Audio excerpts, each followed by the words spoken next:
Chaos reigned in the first week of the men's NCAA tournament. Number 1 seed Purdue and 2 seed Arizona began to collapse in historic first-round shocks. In the days that followed, they immediately merged with 1 seed Kansas and 2 seed Marquette, bringing America's longest active winning streak to the dance. Duke took home sooner than expected, leaving us with a Sweet 16 largely devoid of brand awareness. There isn't much traditional power left on the field, but all in all, the second weekend gives us a page of fascinating pairings to make for fun games. Let's preview round 16 by examining 8 key questions that could decide each of the upcoming matchups. How will UCLA defend Gonzaga's Drew Timme? Mick Cronin has seen a lot of Drew Timme while his team has played Gonzaga the past 2 seasons. He also saw Timme score a lot in his defense. The Zags star scored 25 in the team's dramatic Final Four victory against UCLA 2 years ago. He then backed it up with an 18-point vote in the next season's win. In this match, Cronin scored a double team when he took charge at Timme. But because Timme was a good passer, UCLA had to send these pairs late to avoid kicking for open threes. And shrewd big guy just sped up his process and took shot before pairs arrived. This year, Cronin has 2 good low-post defenders in freshman Adam Bona and veteran Kenneth Nwuba, which can give him the confidence to play Timme straight. That's probably his best bet, given Zags' ability to move the ball quickly and clear three-pointer hunting when a team sends extra help to the post. If Cronin relies on his bigs to play Timme one-on-one, he'll need them to stay out of foul trouble. Gonzaga's career scoring leader knows how to whistle and has the ability to hone a team's front line. The hardest thing to do is prepare for a man who puts pressure on the authorities every time he's in low office, Cronin told the Los Angeles Times this week. So you have to be able to defend without getting dirty, which is really difficult with the way he plays.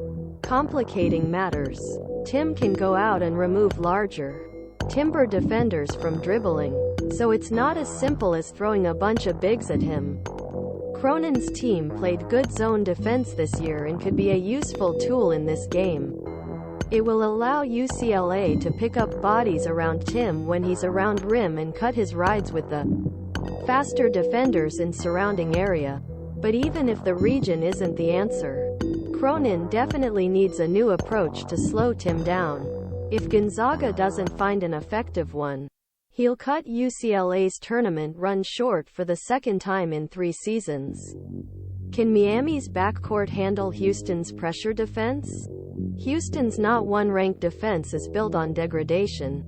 Kelvin Sampson's Cougars attack specific areas of counteroffensive to beat their timing and force competitor jumpers late in time.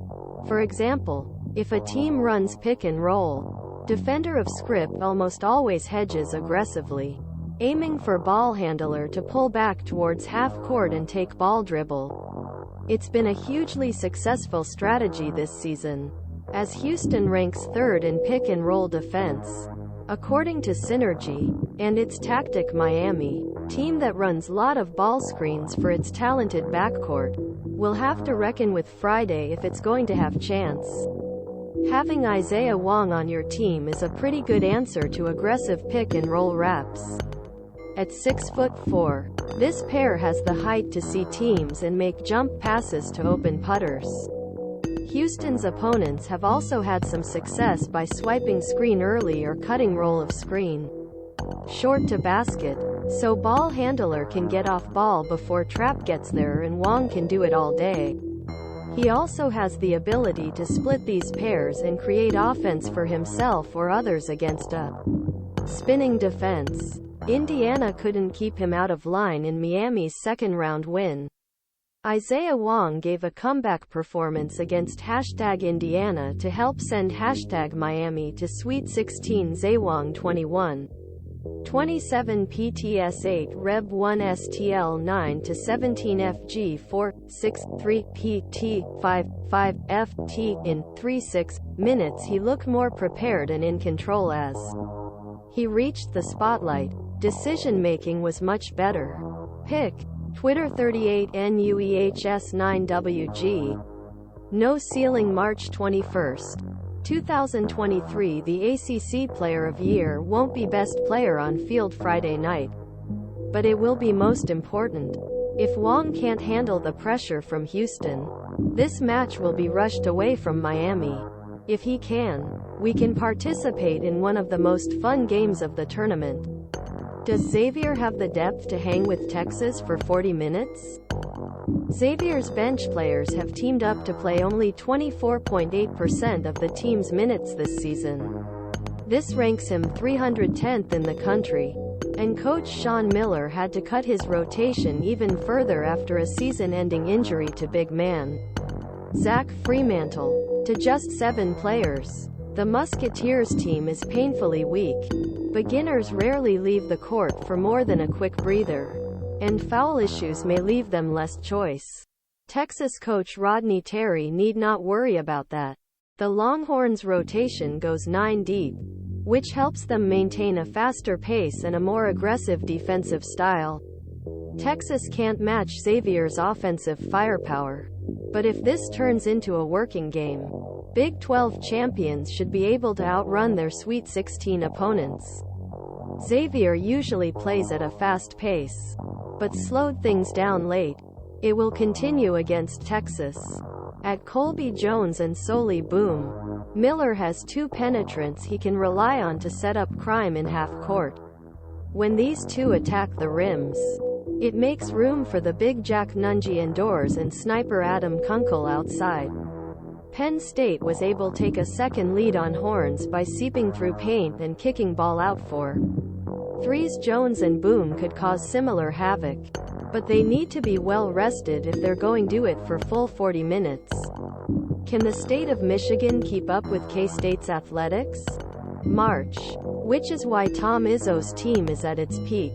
The Spartans are back at Sweet 16 after crushing USC and Marquette with hard-nosed defense and a disciplined half-court offense. This looks like a typical Izzo coach team.